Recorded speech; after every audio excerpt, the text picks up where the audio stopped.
What's up, guys? We're gonna kind of do a nice little progress report on this baby for the end of the year, end of season. And yes, I am using my phone as a microphone right now. I got my microphone sitting in the trunk of the Cayenne. And you may have noticed I accidentally strategically placed the bike in the corner of the screen over there. And then I have the spider sitting up in the garage right there. So a little busy around here, but we're here to talk about this thing right here. This little piece of crap right here.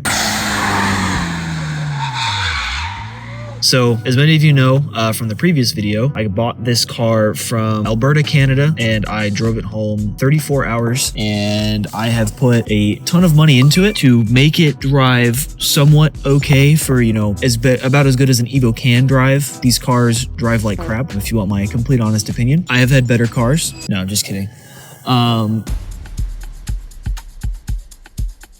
For what it is, for what I had to fix to put it to where it is now, I can't really complain about much. But, let's go over like a little laundry list of problems that it currently has, and the fact that it's not really running and driving right now. I wouldn't move it any further than my driveway currently. During Togfest weekend, I actually blew up my throwout bearing while I was at the Dragon, the day before Togfest. While I was sitting at one of the overlooks, I completely blew up the throwout bearing. I was able to get it home. So that is currently why the car does not drive. It runs, obviously, but it does not drive. So that is the number one priority on the list, but unfortunately there is a laundry list of other things that I have to do. Recently I decided to do a compression test just out of the blue, and I had about 100 on one of the cylinders, then the highest was about 135. Somewhat uniform. Usually when cars are in need of a rebuild, it's usually when the compression difference is a lot higher than that. Considering that stock is probably somewhere around 180, that's kind of bad in my opinion. So that's one of the things on the list, but not a priority. Obviously, the throwout bearing, the clutch is dog water. That needs to be replaced as well. And I've been having, synchro issues the entire time that I've owned the vehicle. The entire transmission needs to be rebuilt. But what's funny is early Evos are completely different from Evo 4s through 6s, 7 through 9s, Xs. They're different from 1G DSMs. They're different from 2G DSMs. Those transmissions in these stupid cars is completely different from everything else. And the even funnier thing is the Evo 1 does not share the transmission, transfer case, or rear diff that the 3 does. I think it shares the transfer case and the rear diff with the 2, but everything else is completely different. The gearing is all different as well. Having to try and source parts for this thing is going to suck. I'm probably going to be able to source synchros, but as far as everything else, there is just who knows, right? But if I'm pulling the transmission, I'm rebuilding the transmission, I'm putting an LSD in it, and I'm also going to be rebuilding the transfer case, putting an actual LSD in the rear. It currently has the factory mechanical one. I really want to put a Cusco LSD in the front and the rear. As far as like the tarmac diffs that Cusco used to make, you can't get those anymore for these cars. They don't make them. You can still find them, but in my opinion, when you're dealing with rare parts like that, it is not a good idea to throw like a drivetrain related part, or especially one that costs triple what it was when it was new, and the fact that you simply can't build them anymore. So I'm just going to completely skip that, not going to touch it. But that kind of covers like the transmission, the engine, pretty much the entire drivetrain. It all needs to be rebuilt, but primarily the drivetrain. What I want this car to do other than that, I want to stick some over fenders on this thing so I can run wider tires. I've been talking to my buddy Spaz Attack. I'll link his channel, but he has kind of figured out a formula that works for Evos. Obviously none of us are experts, but he has a lot more experience with racing Evos than I do, and this is the goal with this car, so I think I'm gonna listen to him a little bit. But as far as the brakes go, probably my least favorite part about this entire car is my brakes. My Cayenne has better brakes than this car. Now yes, this car does have stainless lines. It has, Carbotech XP10s front and rear. It has God's Nectar RBF, SRF, and it still brakes like abysmal shit.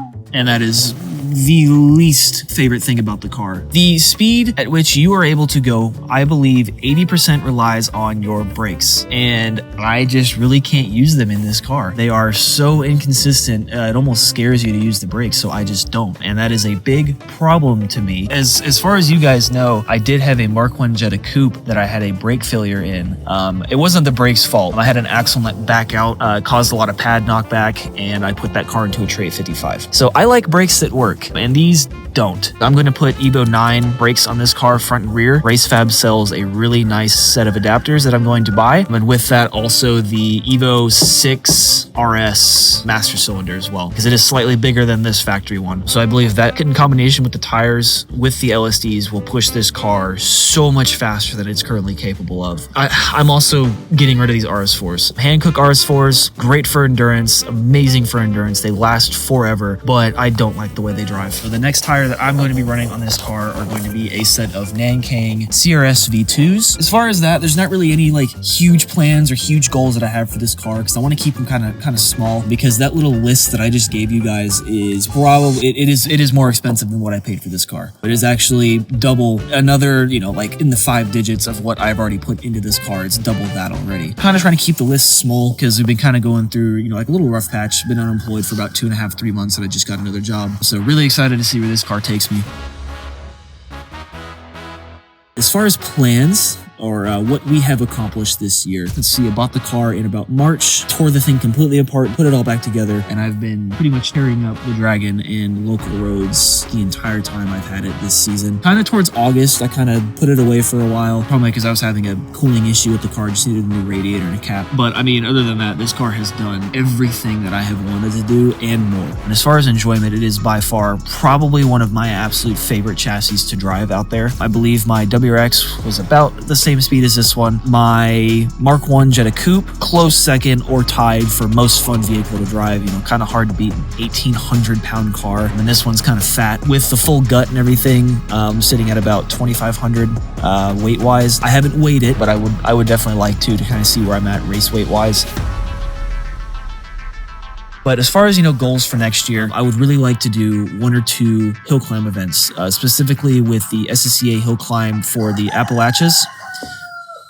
Thank you. That's one thing I want to do next year is I want to do the Appalachia Hill Climb with this car. I want to do at least 2 events, but the problem with running those 2 events is I have to meet safety standards for SCCA, specifically safety level 3, which primarily includes, you know, like a 6-point roll cage. I do not have in this car, and I would very much like to put in this car. So that is one thing that I have to work for. You know, I need to replace this window right here because the glass is cracked. There is a bit that I'm going to have to work through to make this thing safety compliant. Now, if I can do at least just 1 event, that would be worth it to me. But those are definitely the goals, is I want to be able to compete in hill climb with this car, because that is the goal that I had when I originally bought the car. I have absolutely loved this car. Driving it has been probably the most raw thing that I have driven, just in terms of like challenge. If you're not on top of it, this car will, you know, swing out on you. It is definitely a fun car. This car is going back in the garage for the foreseeable future, because I have that big laundry list of stuff I got to do to this thing. The new job that I'm doing will have me traveling about 80 to 90% of the time.